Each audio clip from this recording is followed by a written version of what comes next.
Hello students, welcome back. Last video में बच्चों ने कैपेसिटर्स का एनर्जी स्टोरेज और व्हाट इज कैपेसिटेंस ये पढ़ा था। It is ratio of Q and V, ये हम लोगों ने पढ़ लिया था। और एनर्जी लॉस याद रखना बच्चों, जब एक कैपेसिटर को चार्ज करते हैं वो एनर्जी लॉस क्या है, और जब दो कैपेसिटर आपस में शेयरिंग करते हैं चार्ज की वो एनर्जी लॉस क्या होता है, उसमें डिफरेंस करके आपको याद रखना पड़ेगा। अब ये तो जनरल बात थी, कोई भी कैपेसिटर उसके लिए जो कैपेसिटेंस है या जो उसका एनर्जी लॉस है ये तो एक जनरल बात है फॉर एनी कैपेसिटर। और क्लास के स्टार्टिंग में हमने देखा था कि we have 3 types of capacitors, parallel plate capacitor, spherical capacitor and the cylindrical capacitor. तो बच्चों आज हम लोग पढ़ने जा रहे हैं type of capacitors. Types of capacitors में हमारे पास नंबर 1 है parallel plate capacitor. Parallel plate capacitor बहुत इंपॉर्टेंट है बच्चों, क्योंकि आप देखेंगे आए हुए बहुत सारे क्वेश्चन इस टॉपिक से आते हैं। और parallel plate capacitor is at the same time very easy to understand, and sometimes ऐसा होता है कि आपको अगर बेसिक क्लियर नहीं है तो आप इसमें कंफ्यूज हो सकते हैं। लेकिन क्योंकि हम स्टार्टिंग से हर चीज को लेके चल रहे हैं तो कंफ्यूजन कोई मतलब नहीं रहता। तो देखिए बच्चों, पैरेलल प्लेट कैपेसिटर क्या है, तो याद रखो कैपेसिटेंस की definition is always C is equal to Q by V। तो anyhow we have to find Q and V का रेशियो हमें निकालना है, और उस रेशियो को हम क्या कहेंगे बच्चों, कैपेसिटेंस। अब हमने स्टार्टिंग में समझा था कि capacitance C is independent of Q and V। तो किस पे डिपेंड करता है, उसके फैक्टर्स क्या है। तो एक बात याद रखना बच्चों, कैपेसिटेंस डिपेंड करता है इस बात पर कि कैपेसिटर का टाइप कौन सा है, यानी उसके डायमेंशंस क्या हैं, लंबाई चौड़ाई एरिया वगैरह। जैसे कहा जाए पैरेलल प्लेट है तो एरिया क्या है प्लेट का, उनके बीच सेपरेशन क्या वगैरह। अगर स्फेरिकल है तो रेडियस क्या है, उसका जो है मीडियम क्या है।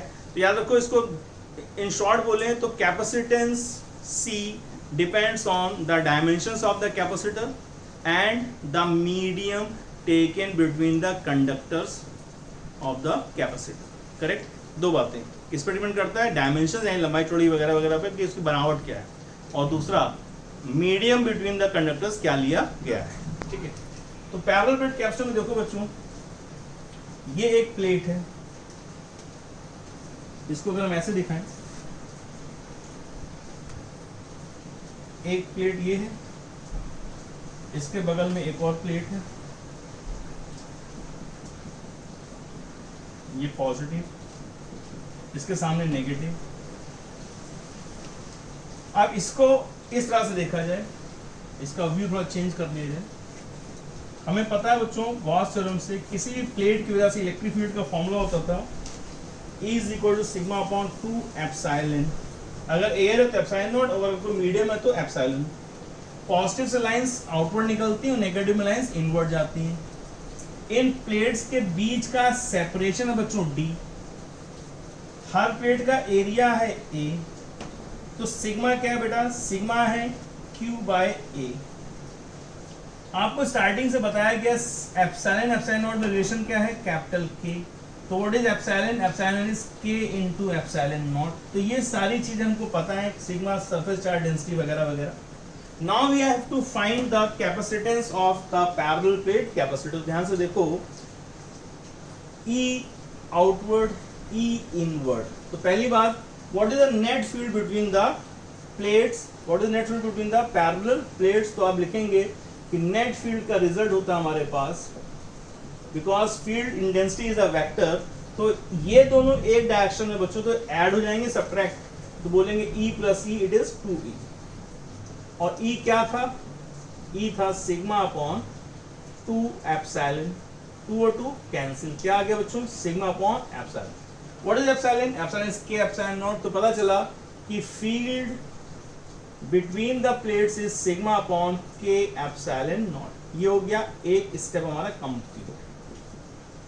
ठीक, intensity between the plates is what, sigma upon K epsilon not. ये थोड़ा सा हम डिटेल में इसलिए बता रहे हैं ताकि आपको गॉस थ्योरम के साथ की स्टोरी का कनेक्शन समझ में आ जाए। ठीक, इतना नोट कर लीजिए।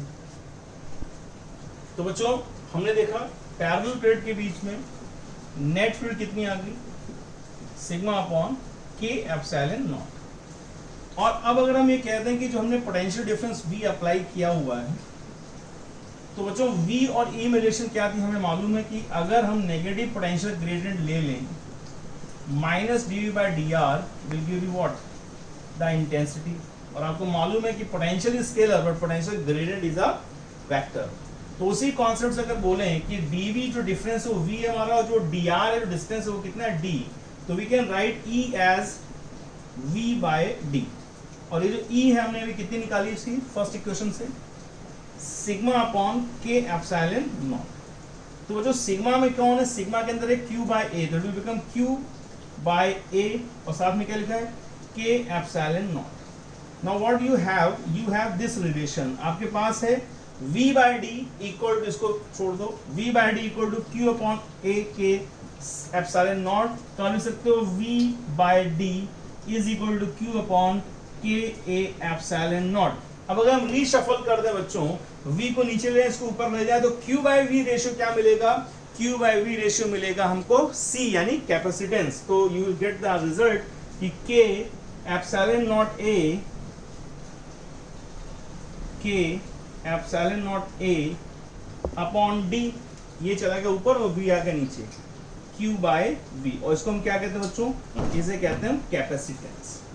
सो पैरेलल प्लेट का कैपेसिटेंस का रिजल्ट हमारे पास क्या आ गया, K एप्सिलॉन नॉट A/। अब ये रिजल्ट हमें क्या बता रहा है बच्चों, ये रिजल्ट हमें ये बता रहा है कि C capacitance of a capacitor increases when we use a dielectric, because air के लिए K की वैल्यू 1 होती है।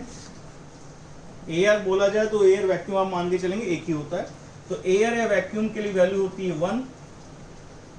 और for any other dielectric value of K is always greater than 1। तो जब किसी और डाइलेक्ट्रिक की बात करें तो वैल्यू हमेशा 1 से ज्यादा होगी। इट मींस कि अगर हम कोई डाइलेक्ट्रिक यूज कर रहे हैं तो हमारा कैपेसिटेंस K टाइम्स इंक्रीज कर जाता है। तो किस पैरेलल प्लेट कैपेसिटर या किस कैपेसिटर का C ज्यादा होगा, जिसमें हमने डाइलेक्ट्रिक यूज किया है या जिसमें नहीं किया, तो आंसर है the capacitor with the dielectric has more capacitance as compare to the capacitor with no dielectric. तो अगर मान लीजिए हवा होती तो K की जगह हो जाता 1, तो C एयर क्या हो जाता, एयर के साथ क्या हो जाता, epsilon not A/d, because air के लिए K क्या हो गया 1। तो अब बच्चों अगर हम रेशियो कर दें कि डाइलेक्ट्रिक के साथ रिजल्ट ये है, एयर के साथ रिजल्ट ये है, तो अल्टीमेटली हम K को और डिफाइन कर सकते हैं किस तरह से, देखो बोर्ड कहां तक दिख रहा है, ठीक।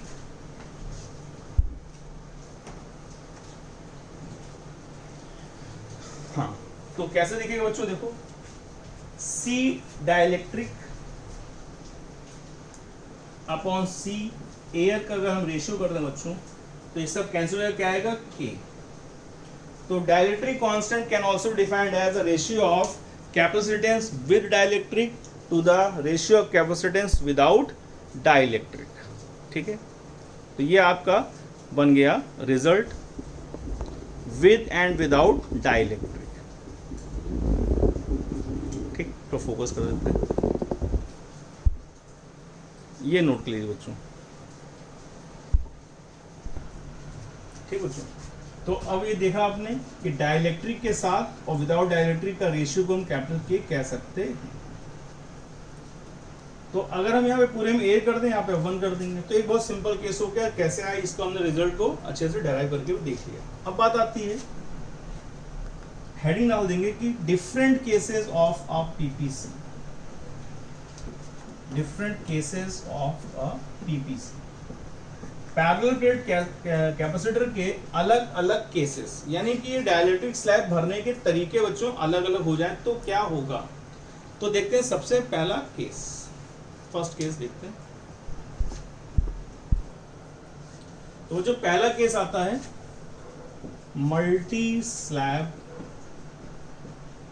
कैपेसिटर, यानी एक कैपेसिटर में आपने एक डाइलेक्ट्रिक स्लैब नहीं भरा, आपने कई सारे स्लैब भर दिए, और वो जो कई सारे स्लैब हैं उनकी थिकनेस भी अलग अलग कर दी, यानी जैसे हमने ये फीड किया K1 और इसकी थिकनेस है T1, ये हमने कोई बहुत बड़ा स्लैब फीड कर दिया K2 और इसकी थिकनेस है T2, और ये कोई स्लैब फीड कर दिया K3 और इसकी थिकनेस है T3। इस केस में बच्चों इसका कैपेसिटेंस क्या हो जाएगा, तो बच्चों इसका डेरिवेशन नहीं करना है, आपको याद रखना है इसका कैपेसिटेंस हो जाएगा epsilon naught A by T1 by K1 plus T2 by K2 plus T3 by K3।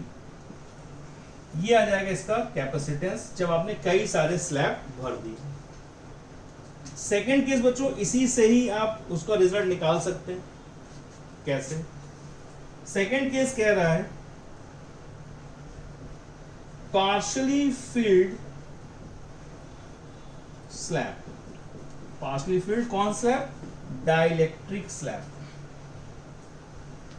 Partially filled dielectric slab.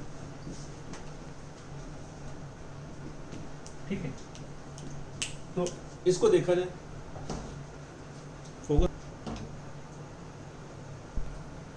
तो देखो बच्चों, अब हम क्या कर रहे हैं, स्लैब को पूरे में नहीं भर रहे हैं, कई सारे स्लैब नहीं भर रहे हैं, एक कोई स्लैब इस तरह से आपका पार्शली फिलिंग के साथ रखा हुआ है, यानी थिकनेस इसकी T है और डाइलेक्ट्रिक कांस्टेंट का K है, और प्लेट के बीच का सेपरेशन एज यूजुअल D है। तो याद रखो बच्चों, स्लैब चाहे बीच में हो, चाहे साइड में हो, चाहे साइड में हो, यानी कि इस पे कोई फर्क नहीं पड़ता कि स्लैब की पोजीशन क्या है। और ये जाहिर सी बात है कि यहाँ लिखा है डाइलेक्ट्रिक, तो डाइलेक्ट्रिक स्लैब कुछ और नहीं है। ठीक है, तो इसका डाइलेक्ट्रिक कांस्टेंट है K। तो उसी रिजल्ट से बच्चों आपका रिजल्ट मॉडिफाई होकर ये बन जाता है, और आपको फिर ये रिजल्ट डायरेक्ट याद कर लेना है। The result will become D minus T plus T by K। ये एक्सप्रेशन बन जाता है for the partially filled slab, partially filled dielectric slab. इससे कोई फर्क नहीं पड़ता स्लैब इधर या किधर, ये बात ध्यान रखना। और तीसरा और आखिरी केस बच्चों बन जाता है कि सपोज करो कि आप इसको डाइलेक्ट्रिक जगह मेटल स्लैब ले लो, तो रिजल्ट बन जाएगा पार्शली फिल्ड मेटल स्लैब। तो फिर क्या करोगे, यही रिजल्ट है, और आपको मालूम है K फॉर एनी मेटल बच्चों क्या होता है, K फॉर एनी मेटल होता है इनफाइनाइट। तो जैसे आप इनफाइनाइट पुट करोगे रिजल्ट आपका बदल जाएगा, ये बन जाएगा 0 और रिजल्ट आएगा epsilon not upon D minus T। इतना नोट कर लो, फिर देखते हैं। तो जो मेटल अगर आ गया तो C आपके पास क्या है, आपके पास C epsilon naught A by D minus T plus T by K, और K की जगह क्या लिख दोगे आप, इनफाइनाइट। तो n डिवाइड बाय होता है 0, तो रिजल्ट बन गया C is equal to epsilon naught A upon D minus T। तो this is the third and the last case. तो पहला केस हो गया कई सारे स्लैब, दूसरा केस हो गया पार्शियल स्लैब। पार्शियल स्लैब किसका, डाइलेक्ट्रिक का, और तीसरा हो गया स्लैब किसका, मेटल का, वो भी कैसा, पार्शियल। तो अब कोई तुमसे कहता है कि सर मान लीजिए मेटल पूरे में भर दें, अरे भाई पूरे में भर दो तो क्या होगा कि अगर पूरे मेटल आप भर दोगे, यहाँ से यहाँ तक मेटल आप लगा दोगे, तो मेटल क्या करता है बच्चों, कंडक्टिंग होता है। तो इसको हम ऐसे एज्यूम करें जैसे कि दोनों प्लेट्स आपस में चिपक गई हैं, या रिजल्ट यहाँ से देख लो, D इज इक्वल टू क्या हो गया, T। तो जैसे D इक्वल टू T करोगे आप क्या आ जाएगा, C इक्वल टू इनफाइनाइट हो जाएगा, यानी it will no more remain a proper capacitor. C infinite means nothing and it will not behave as a capacitor, it will not store the charge anymore. ठीक है, इसको note कर लीजिए। Second आता बच्चों आपका स्फेरिकल कैपेसिटर। स्फेरिकल कैपेसिटर क्या है, देखिए इसमें डिफरेंट कंडीशंस हैं। हमने यहाँ पे दो कंसेंट्रिक स्फेरिकल शेल्स ले लिए, इसको A कहते हैं, इसको B कहते हैं। A का रेडियस A है, B का रेडियस B है। अंदर चार्ज पॉजिटिव है तो बाहर चार्ज आ गया नेगेटिव। अब अगर इस पे आउटर प्लेट पे नेगेटिव चार्ज आ जाएगा इंडक्शन से, तो आउटर प्लेट आपको मालूम है, इसका आउटर सरफेस मालूम है, पॉजिटिवली चार्ज हो जाएगा because total charge remain constant. अगर अंदर वाले सरफेस पे इलेक्ट्रॉन डेंसिटी बढ़ी बच्चों, तो इलेक्ट्रॉन अंदर आ गए तो बाहर इलेक्ट्रॉन डिफिशियंसी हो गई, तो कैसा हो गया, पॉजिटिवली चार्ज। तो बच्चों यहाँ पे लगा देते हैं अर्थिंग। जब अर्थिंग लगाते हैं तो ये जो सरफेस के सारे चार्ज हैं ये न्यूट्रलाइज हो जाते हैं। अर्थिंग का क्या काम है, कैसे होता है, हम ऑलरेडी डिस्कस कर चुके हैं। तो बच्चों ये हो गया सरफेस न्यूट्रलाइज। तो आप कहेंगे कि सर इनर वाले चार्ज भी अर्थिंग कर दिए भी चले जाते हैं, तो क्यों नहीं गए? क्योंकि ये बाउंडेड फॉर्म में रहते हैं।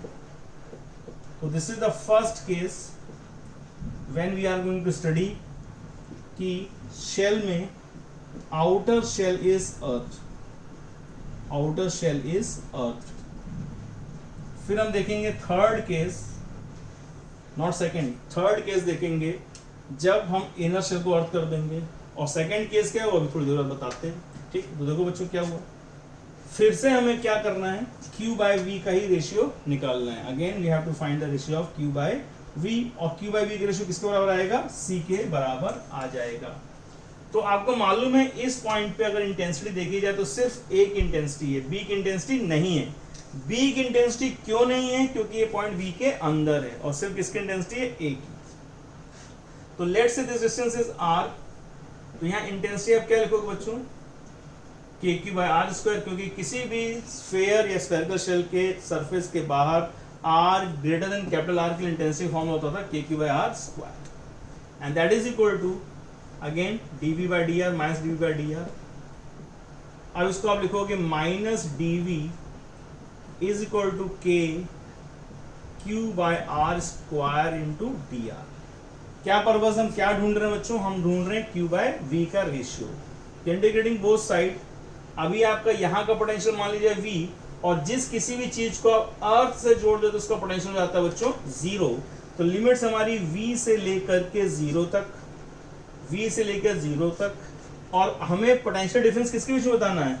बिटवीन A एंड B, यानी कि लिमिट्स ऑफ R जो हम लेंगे वो लेंगे B में से घटा के। नहीं, इतना रीजन चाहिए तो लिमिट्स लगा देते हैं बच्चों फ्रॉम A टू B। अब इसको आप सॉल्व करेंगे तो dV का हो गया integration V, minus sign as it is रहेगा V से लेकर 0 तक, KQ बाहर आ गया। इसका आपको पता है R माइनस 1 अपॉन माइनस 1, यहाँ लगा दो। A से लेकर के B तक, यहाँ आपने क्या लिखा? 0 माइनस माइनस V, तो प्लस हो गया। तो इधर क्या बचा? सिर्फ प्लस V दिख रहा है ना, plus V is equal to minus KQ। इसको हमने लिखा 1 by B minus 1 by A, upper limit minus lower limit. Minus n बच्चों अंदर जाएगा तो ये नेगेटिव हो गया, ये पॉजिटिव। तो पहले इसको लिख लो, बाद में इसको लिख लो। ठीक, इतना नोट करें।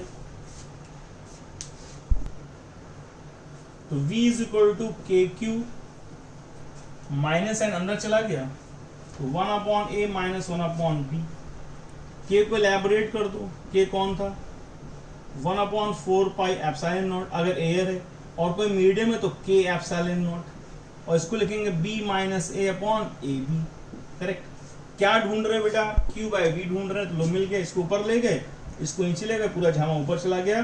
तो Q by V that is equal to C का रिजल्ट आ रहा है 4 pi epsilon naught K into AB upon B minus A। ये रिजल्ट आ गया आपका कैपेसिटेंस, ये रिजल्ट आ गया capacitance of a spherical capacitor with outer shell earthed. Outer shell की अर्थिंग कर दी जाए। ठीक, अब देखो जो सेकंड केस देखने से पहले, इसका सेकंड केस, स्फेरिकल कैपेसिटर का सेकंड केस देखने से पहले एक छोटी सी बात और देख लो। ये रिजल्ट आपको नॉर्मली लिखे रहना है, समझते रहना है। इधर आ जाओ, V is equal to Q upon 4 pi epsilon naught, capital की आपने लिखा, और लिखा 1 upon A minus 1 upon B। अब इसका ऐसे मत लो, खाली ऐसे लिखें, Q बाई नीचे आ गया, ऊपर चला गया। तो अब आपको मिलेगा Q by V that is equal to C is equal to 4 pi epsilon naught K upon 1 upon A minus 1 upon B। तो तुमको सर इससे फर्क क्या पड़ा? तो बच्चों फर्क ये पड़ा कि हालांकि ये और ये दोनों रिजल्ट सेम है, कोई डिफरेंट नहीं है, सेम। लेकिन हमने इसलिए लिखा क्योंकि इससे हम एक और रिजल्ट अभी आगे लेने जा रहे हैं, एक रिजल्ट और मिलेगा, that is second result of spherical capacitor. इसको लिख लो। तो बच्चों अब हम देखने जा रहे हैं सिंगल आइसोलेटेड स्फेरिकल कैपेसिटर, यानी कि अब हमारे पास एक सिंगल स्फीयर है।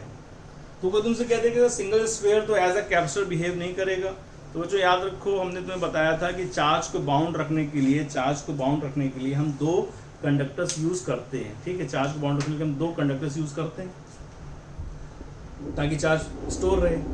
लेकिन अगर हमने एक कंडक्टर पे चार्ज दिया है तो bye the definition of capacitance charge तो रहेगा उस पर, हालांकि वो यूज नहीं होगा प्रैक्टिकली।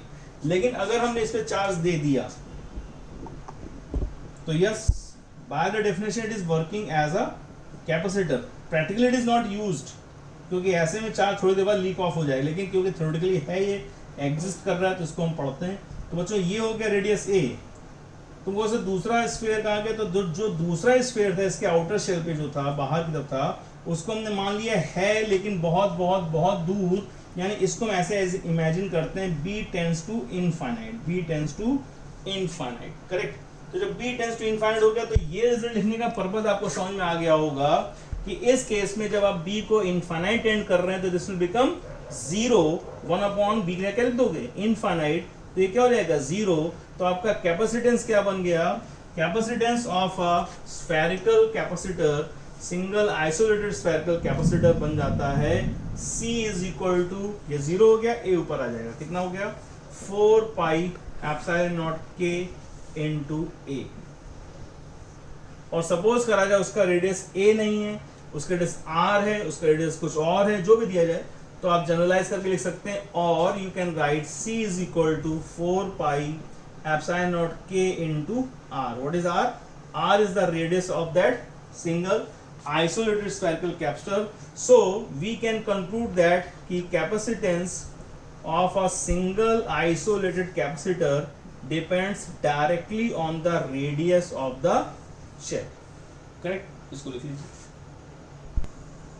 थर्ड केस बच्चों है कि जब इसी केस में कंसेंट्रिक शेल्स वाले केस में आप इनर शेल को अर्थ कर दें तो क्वेश्चन पूछेगा कि कैपेसिटेंस क्या हो जाएगा। तो बच्चों इसका रिजल्ट आप याद रखेंगे, C विल बिकम, पहले वाले का रिजल्ट क्या था, 4 pi epsilon naught K into AB upon B minus A था। बस चेंज ये आएगा बच्चों कि आप AB की जगह लिख देंगे यहाँ पर B स्क्वायर, क्या लिख देंगे B स्क्वायर, B वही आउटर शेल, A वही है इनर शेल। तो जब आपका आउटर शेल की जगह इनर शेल की अर्थिंग करते हैं तो कैपेसिटेंस में जहां AB था उसके आ जाता है B स्क्वायर। ठीक है, इसको नोट करो। ठीक बच्चों, अब आता है third and last cylindrical capacitor, और इसके बाद आते हैं कॉम्बिनेशन ऑफ कैपेसिटर पे, और उसके बाद आते हैं इन पे बेस न्यूमेरिकल। तो हम लोग एक एक करके सारे करेंगे। तो सिलेंड्रिकल कैपेसिटर क्या है बच्चों, यहाँ पे हमने क्या किया, ये बहुत इंपॉर्टेंट नहीं, ध्यान रखना, हमने दो कोएक्सियल कंडक्टर्स ले लिए। कोएक्सियल मतलब कॉमन एक्सिस वाली, पहले की तरह आउटर पे अर्थिंग लगा दी, this is positive, this is negative. Axis से r डिस्टेंस, यहाँ पे इंटेंसिटी हमें मालूम है from Gauss theorem, lambda upon 2 pi epsilon naught r, and again minus dv by dr इसका रिजल्ट होता है। और फिर हम क्या ढूंढने जा रहे हैं, q बाय v। तो क्या मिलेगा बच्चों, dv को अलग कर लो तो माइनस dv बराबर lambda upon 2 pi epsilon naught r into dr, integrating both side. यहाँ का पोटेंशियल v है, यहाँ का 0, तो limits are from v to 0। और इनर का रेडियस बच्चों a और आउटर का रेडियस है b, तो अगेन a टू b। तो कुछ सिमिलैरिटी स्फेरिकल से, फर्क ये कि यहाँ का रिजल्ट स्फेरिकल वाला नहीं है। दूसरी बात, यहाँ पे r की इनवर्सली है ये, तो क्या आ जाएगा बच्चों, यहाँ पे 0 minus minus v, limit solve कर लेंगे ना, और फिर लैम्डा अपॉन 2 पाई को एप्सिलॉन को बाहर निकालेंगे, ये बचेगा log r log base e या ln या natural log a to b, ये हो जाएगा plus v is equal to lambda upon 2 pi, if it is dielectric तो यहाँ पे k लगा दो, और ठीक है k लगा दो, तो it is 2 pi epsilon naught k, और लिमिट लगाओ बच्चों log b minus log a, तो it will become log b by a। और लैम्डा के अंदर कौन है, लैम्डा के अंदर है चार्ज, क्योंकि लैम्डा क्या, linear charge density q by l, l is the length of this given cylindrical capacitor, तो क्या लिखेंगे बच्चों, v is equal to Q by 2 pi epsilon naught K L log v by a। तो Q v को इधर लिया, बाकी से इधर चला गया, तो अपना रिजल्ट बन गया 2 pi epsilon naught K L upon log base e b by a, that is equal to q by v equal to c। ठीक, तो अब ये रिजल्ट आ गया आपका capacitor for a cylinder capacity c is equal to 2 pi epsilon naught k into l upon log base e b by a। तो ये results हो गए, उनको हाईलाइट करके हम याद रख सकते हैं as the capacitance of cylindrical capacitor. जैसा हमने आपको बताया, ये बहुत ज़्यादा इंपॉर्टेंट एज सच नहीं है, लेकिन बुक्स में आपको क्वेश्चन मिलेंगे, इसको आप देख सकते हैं। तो आज हमने कवर किया बच्चों types of capacitor, parallel plate capacitor, spherical, parallel के अपने केसेस, स्फेरिकल के अपने केसेस, और लास्ट में देखा सिलेंड्रिकल। इसमें भी कुछ केसेस होते हैं, पर उनको और आगे डिटेल में पढ़ने की जरूरत नहीं है। अब बात आती है इन पे क्वेश्चंस। उससे पहले हम लोग पढ़ेंगे कॉम्बिनेशन ऑफ कैपेसिटर, उसके बाद we are eligible to solve a lot of questions based on capacitor. तो आज की वीडियो में यही तक रखते हैं बच्चों, नेक्स्ट में इसके आगे की स्टोरी को समझेंगे। So that's all for today, see you in the next class, bye bye, take care.